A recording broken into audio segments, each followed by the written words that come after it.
you find yourself stressed out about money, you're not alone. In fact, 90% of individuals reported that money has a significant impact on their stress level, and of which 65% report feeling that their financial difficulties are piling up so much they can't really overcome them. The problem I think we have is, there's higher costs just to go to college. There's high cost of living. Houses are so expensive, and yet there's no sense of relief. Are the boomers actually true, saying that, hey, if you just work hard, you'll be great like I was? Or are we just actually worse off than they were? We're actually gonna put statistics to the test in today's video. How we're gonna do that, let's take a look at the income versus the expenses in 1960 and compare those to today. And then we're gonna look at how we can actually take all this, learn from it, and actually win with money and reduce our financial stress in the future. And I don't know about you, but for me, the biggest pains that I see when it comes down to my own financial stress is housing costs, the cost of transportation like buying of a new car, and the third thing is college, tuition, and student loan. Those are the big three things that tend to stress a lot of us out, and that's what we're gonna focus on. But let's talk first about how much money people actually made in the year 1960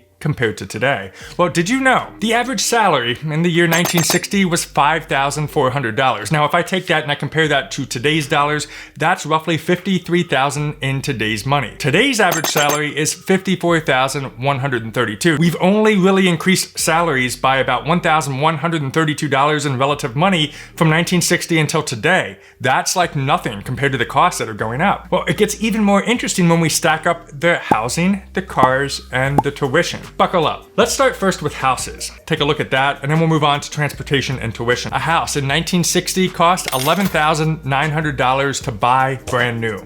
Now, if you could equate that to today's money, that equals $117,655.22. But according to the Zebra, today's average cost of a home in America is $348,079. Whoa, what a big difference. Even if you compare apples to apples, the 1960 version of $117,000 versus $348 is a lot. So what we're gonna do is we're gonna take that ratio for this section as well as the next two and see if we're actually right in the amount of stress that we're dealing with compared to the prior generation. So take a look at this. If you take your average salary, the year is 1960, we make $5,400 a year, and the average house back then was $11,900. If you divide that up, that represents a 2-to-1 ratio. So basically, 2 years of salary equals the cost to buy a house. Now, let's take $54,000, the annual average salary in 2022, and compare it to the average housing cost for a brand new home in 2022 at $348,000. Well, that's a 6.5-to-1 ratio, which means it would take you 6.5 times your salary to equal the entire cost of a new house. What a difference in those two things. Now let's take a look at transportation. You want to buy yourself a new car, you need to get from point A to point B. How does that look? We're going to use the same salary of $5,400 in 1960 and $54,000 today. The average price of a new car in 1960 and $1960 was $2,600. Today's average new car cost,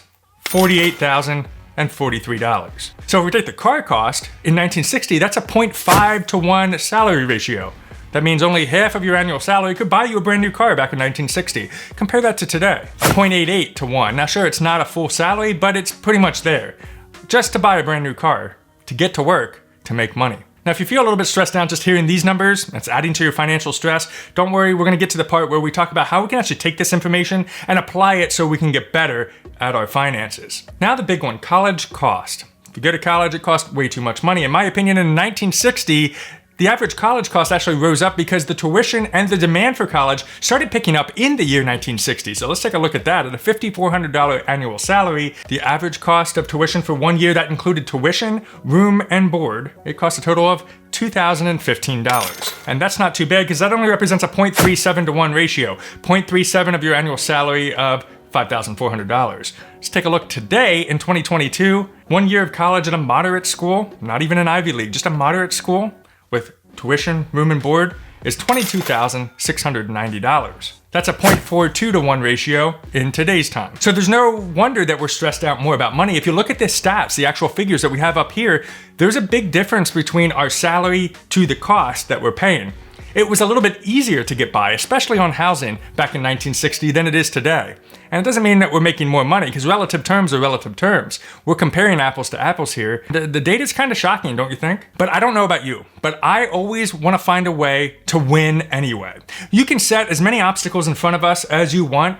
We're gonna find a way to win. And that's what makes us resilient. Because right now we need to talk about how we take all this bad data that we just shared and all this financial stress that we're going through and turn it on its head to become better at our future and become better at our finances. There are some things that we should take advantage of right now that boomers never had a chance to take advantage of in 1960. And if we do this and we stay consistent with it, well, we could actually win with money significantly. And let me just share a personal example. I had in total over $400,000 in debt. That included my house, student loans, cars, you name it, everything we talked about today. And my income was very low. I mean, we were struggling to get by month after month. Does that sound familiar to you? I mean, it's just, how do you get to the end of the month and still have money left over to enjoy the finer things of life? Or are we not really destined to enjoy that at all? Or do we just kind of get trapped and we can't enjoy those finer things in life? Well, I decided to fight back and really kind of focus on my cost and my opportunities. So there's 3 things that we can do that the boomers can't. Let's talk about number 1. It's right here, the internet. Now, the boomers didn't have the internet back in 1960, and I'll tell you what's really interesting about it is the opportunity ahead of us by using the internet. Now, you might have a full-time job, and you go to that full-time job, but what are you doing in the hours that you don't have that full-time job? That's what we really need to take advantage of. Can we take advantage of the fact that, you could do something like this, YouTube, you could do TikTok, you could do something that brings in some extra money. So just by going on and maybe even working from home and doing a virtual assistant job, that kind of requires no time outside of a 40-hour-a-week job, so you could keep your job, do some virtual assistant work right here remotely from the power of the internet. That's what we can do to increase our income that the boomers never had the opportunity to. Sure, they could go to work and make their $53,000 a year, but what are we doing in our free time? Can we actually up the ante a little bit in the meantime so we can pay down debt to take advantage of some of the greater things in the future? Number 2 we can do that kind of relates to the internet is side hustles, whether that's on the internet or offline. There are so many great side hustles. In fact, check out the playlist. I'll link it down below that I did here on this channel on some different side hustles you can think about for 2023. Even if you only have 10 minutes a day that you can, put to something like this, try out something like usertesting.com. You can go over there, you can review things that are happening on websites and basically give your honest opinion of what you're seeing. Do you like what they're building? Is it working for you? What kind of feedback do you have? They'll pay you roughly about $10 or so per 10 minutes of work. You can also scale that up if you have an extra hour in your day. They could pay up to $60 an hour based on the products that you review. Now, that's just one of many different side hustles you could do to increase your income. The third thing that has nothing to do with making more money is really the opportunity to invest. Now, of course, boomers could do that back in 1960, but what we can do differently is take advantage of the new technology that's available to us. See, in 1960, what you had to do in order to actually invest is a lot of long processes, and it actually cost you money to invest in shares of stock. You actually had to pay somebody a commission.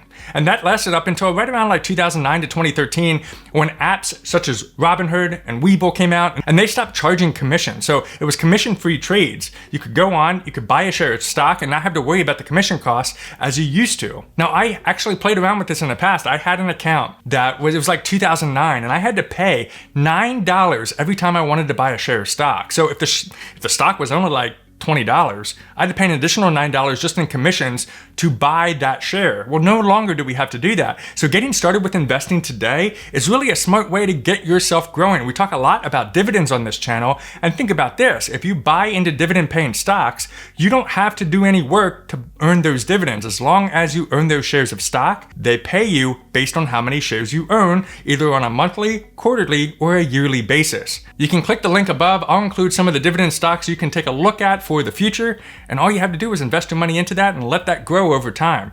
Boomers had it a little bit difficult with that kind of stuff, but the ability to grow your snowball over time can also, in the long term, take off some of that stress as you watch your portfolio grow. So we have a choice here. Do we just lay down in front of the bad news and accept the fact that we're a victim? Or do we rise up and demand more? Comment down below on what you're gonna do to make your year even better. And watch this video next, and we'll see you on the next video.